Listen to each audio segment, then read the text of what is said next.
comment ça se passe, mes zinzins de l'espace? C'est Lolo Manga, la chaîne manga en veux-tu? En voilà, on est reparti les amis pour un achat du mois. Et ce mois-ci, on est quel mois? On est le mois de septembre, vous l'avez vu dans la description, vous l'avez vu dans la miniature. Et oui les amis, on est reparti. J'espère que vous aimez ça. En tout cas, sachez que les achats du mois comme ça, c'est les vidéos qui font le plus de vues sur la chaîne. Il y a effectivement aussi les shorts qui constituent la principale base de vues de cette chaîne.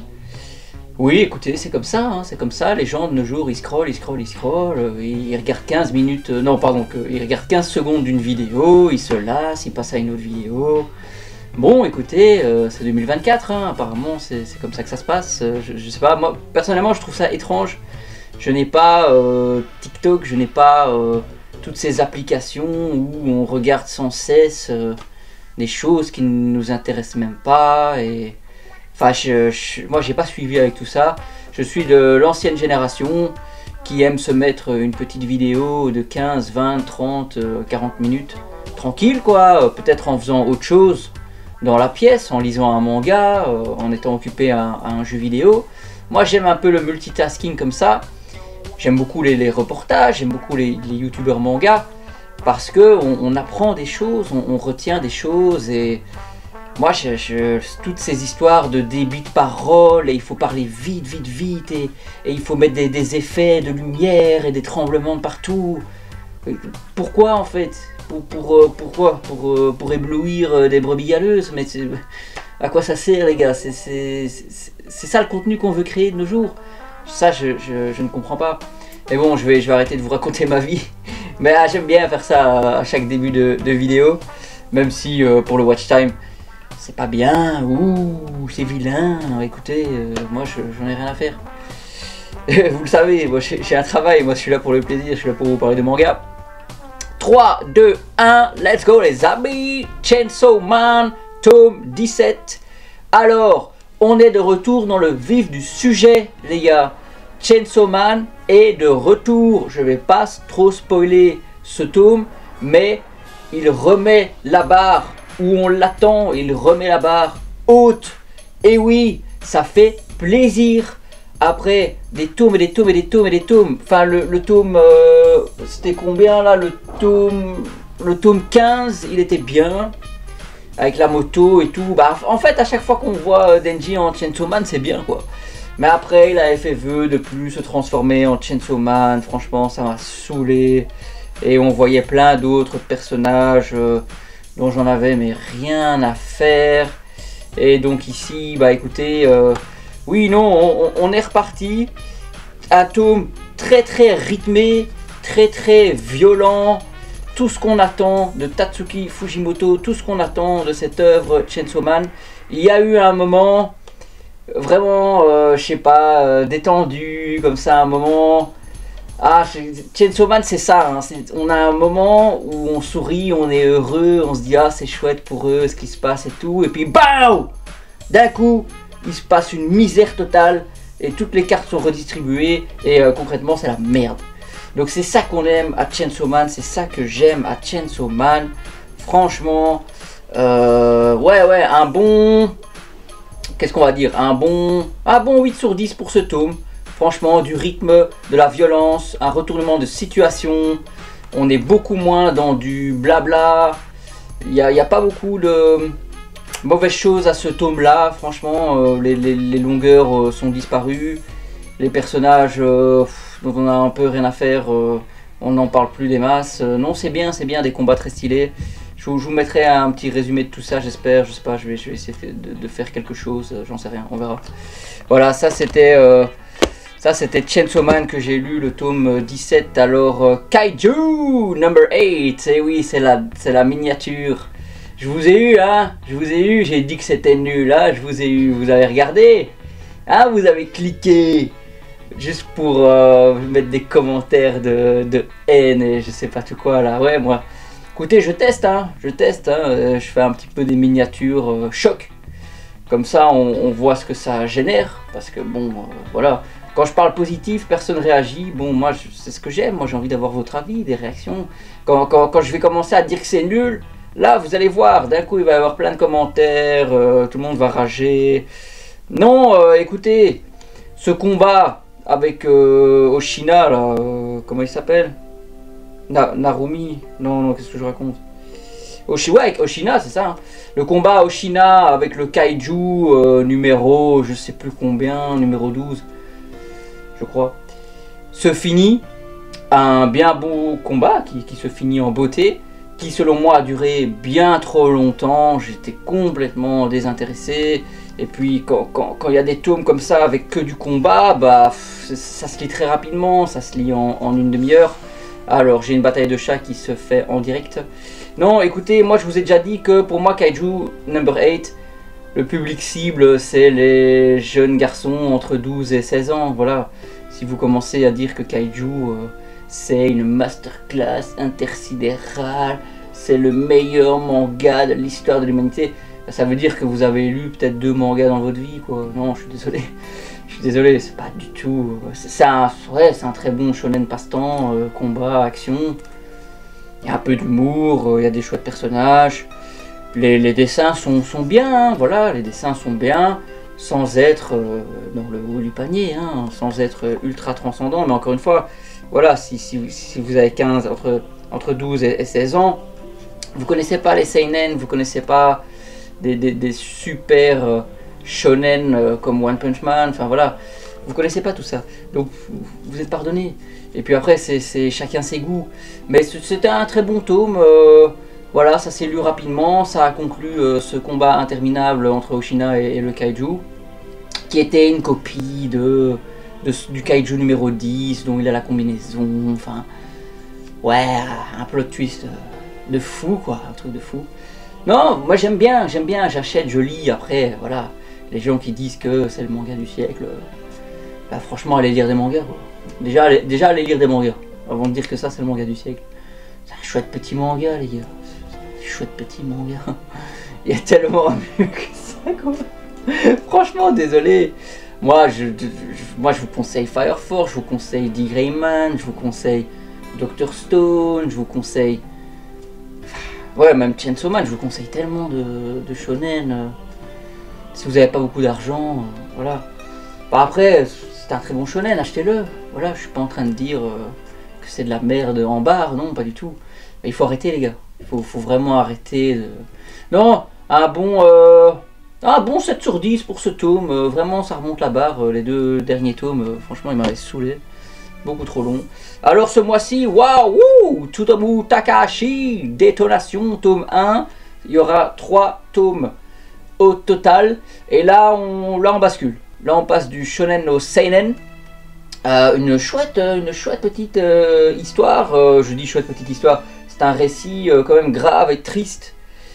Un gamin là qui n'a rien dans sa vie et qui reçoit de l'argent pour tuer un ex-mafieux qui reçoit une arme à feu et qui doit aller se faire excuser auprès des gangs dont ce monsieur a tué les familles, un paquet de monde. On a ce trait très sérieux, très charbonneux de Tsutomu Takahashi. C'est effectivement, ouais, c'est violent, c'est déroutant. Ça aborde des thèmes quand même qui au final sont encore d'actualité. Waouh, franchement, ce gamin, il a la vie dure, il a des couilles. Il a des couilles, le gamin. Il part pour la suite de son aventure à la fin de ce premier tome. Captivant ce Détonation, je suis très content qu'il y ait une réimpression. Parce que l'autre édition Pika Graphique là était super chère. Non, franchement, je vous le conseille, sautez dessus. En plus, bah, octobre, on a déjà le numéro 2. Novembre, on a déjà le numéro 3. À chaque fois au début du mois, donc ça va être très rapide. Une fois que j'ai lu le premier, voilà. Une fois que les 2 autres seront sortis, je referai une lecture complète parce que néanmoins, ça se lit rapidement. Ça se lit quand même rapidement. Ce que j'aime bien chez Tsutomu Takahashi, c'est que voilà, il fait pas dans le chichi, il fait pas dans le blabla, c'est dur, c'est efficace. J'aime beaucoup. J'aime beaucoup. C'est très mature comme lecture, je vous la conseille. Voilà, il faut quand même un certain âge, hein. C'est pas donné à tout le monde de lire ça. 3, 2, 1, wouhou! Battle Royale and Forces. Alors je pense pas que ça va être très comment dire, je pense pas que ça va être très populaire, je pense pas qu'on va beaucoup en parler, en tout cas moi je souhaitais vous en parler, parce qu'on est effectivement sur du Battle Royale, par le même dessinateur ou le même scénariste que Battle Royale, et on est 20 ans après. Voilà, c'était un tome qui était intéressant, il est contemporain, il vit avec son temps, ce Battle Royale, il a évolué, hein, ils ont de la technologie, ils sont sur une île, plein de jeunes qui doivent s'entretuer. Cette fois ils ont des drones, des tablettes, enfin oui, non, c'est quand même très intéressant cette évolution du thème Battle Royale. Après voilà, je trouve que ça casse pas à 3 pattes à un canard. Entre nous, si vous avez déjà lu Battle Royale, si vous avez déjà lu Bitoom, il n'y a vraiment pas besoin d'acheter ça. Je pense que la nouvelle génération, voilà, la nouvelle génération, les nouveaux jeunes adultes vont découvrir Battle Royale avec ce Battle Royale and Forces. Au niveau des dessins, voilà, on est sur de la violence, bien sûr, moi j'aime beaucoup, mais on est sur des dessins, comment dire, fait à la tablette, quoi. Il n'y a plus ce cachet qu'avait le Battle Royale premier du nom, quoi. Oui, il y a des très belles scènes, il y a des très beaux dessins. Après, oui, écoutez, je donnerais un bon 6 sur 10 pour ce tome de Battle Royale and Forces. Si vous n'avez pas lu Battle Royale, si vous n'aimez pas les dessins un peu trop vieillots, même si je trouve que c'est pas du tout vieillot Battle Royale, foncez sur ce and Forces, je pense que c'est Battle Royale, une série qui va vous tenir en haleine. Voilà, si vous connaissez pas encore bien le genre, c'est une bonne pioche. Moi je mets 6 parce que effectivement j'ai lu les prédécesseurs qui sont, à mon sens, à mon avis, bien mieux. À vous de voir ce que vous en faites, hein, les gars, franchement. Bon, à 6 sur 10, c'est pas médiocre non plus, hein. 3, 2, 1, let's go les amis. After God, tome 5. J'ai eu très difficile à trouver ce After God. Franchement, les librairies, je pense que c'est pas très populaire, hein. Je pense que là, on a un petit down. Je n'ai pas trouvé dans les boutiques After God tome 5. J'ai dû le commander en ligne. J'ai dû demander qu'on me le commande. Donc oui, très bizarre, Bon, là c'est un peu rapide, hein, je viens à peine de le recevoir, donc je ne l'ai pas lu. Malheureusement, je ne sais pas vous en parler. J'ai feuilleté un petit peu. On a des très beaux dessins, on a des très belles scènes. Ça reste un manga qui, selon moi, un seinen qui, selon moi, est décent, qui, selon moi, est lisible, doit être fort agréable à la lecture. Après 4 tomes, moi je trouve que ça va, hein, c'est un bon seinen. Après, oui, effectivement, c'est pas le seinen de l'année. Mais quand on n'a pas lu énormément de seinen dans sa vie, on peut, je pense, réellement apprécier cette œuvre qui est entre Chainsaw Man et Sakamoto Days, quoi. C'est un petit peu, ouais, un mix comme ça, mais un peu plus violent, avec des divinités à la place des démons, des très belles jaquettes, des chouettes personnages. Voilà, je ne vais pas mettre de notes dessus, mais oui, laissez-vous tenter, quoi. Donnons-lui une chance, mais j'ai un peu peur que ce soit peut-être tôt ou tard en arrêt de commercialisation, parce que à partir du tome 5, on le trouve déjà plus en librairie. Ça semble compliqué cette histoire, hein. J'ai un mauvais pressentiment par rapport à cette œuvre, je sais pas pourquoi. En tout cas, pour l'instant, je vais continuer à la lire. Le tome 4, vraiment, je vous avais dit, j'hésitais à arrêter ma lecture.